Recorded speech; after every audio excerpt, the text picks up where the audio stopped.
शेतकऱ्यांचा सातबारा कोरा करावा, येणाऱ्या निवडणुका ह्या ईव्हीएम मशीन हटवून बॅलेट पेपरवर घेण्यात याव्यात आणि मतदार यादीतील असणारा घोळ दूर करावा, याकरिता नांदेडच्या जिल्हाधिकारी कार्यालयासमोर बेमुदत धरणे आंदोलन करण्यात येत आहे। तसे निवेदन राष्ट्रीय संविधान बचाव अभियानाचे राष्ट्रीय अध्यक्ष प्राध्यापक देविदास इंगळे यांच्या नेतृत्वाखालील शिष्टमंडळाच्या वतीने महाराष्ट्राचे मुख्यमंत्री, मुख्य निवडणूक आयुक्त व राज्यपाल यांच्या नावे जिल्हाधिकाऱ्यांमार्फत देण्यात आले।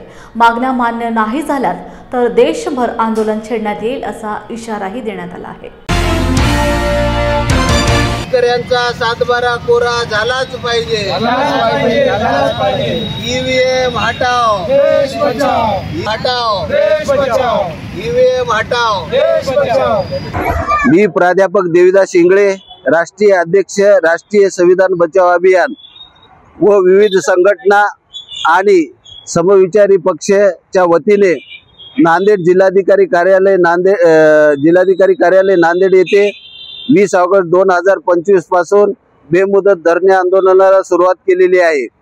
यातील प्रमुख मागण्या आहेत: शेतकऱ्यांची पूर्ण कर्जमुक्ती करून शेतकऱ्यांचा सातबारा कोरा करावा, ईव्हीएम हटवून बॅलेट पेपरवरती निवडणुका घेण्यात याव्यात, मतदान याद्यातील घोळ कमी करून त्वरित नवीन याद्या तयार कराव्यात व जनसुरक्षा कायदा त्वरित रद्द करावा, अशा विविध मागण्यांसाठी आम्ही बेमुदत धरणे आंदोलने चालू केलेली आहेत।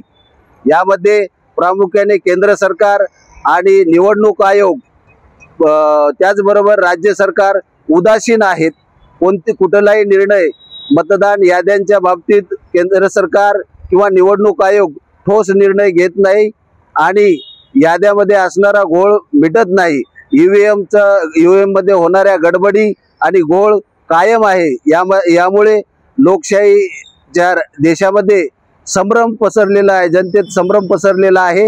हा संभ्रम दूर करण्यासाठी ईव्हीएम हटवलेच पाहिजे, याद्यामध्ये सुधारणा करून नवीन याद्या तयार केल्याच पाहिजेत, शेतकऱ्यांना दिलेला अजेंडा कर्जमुक्ती केलीच पाहिजे। या प्रमुख मागण्या आम्ही करतो। थांबतो। जय भीम, जय भारत, जय संविधान।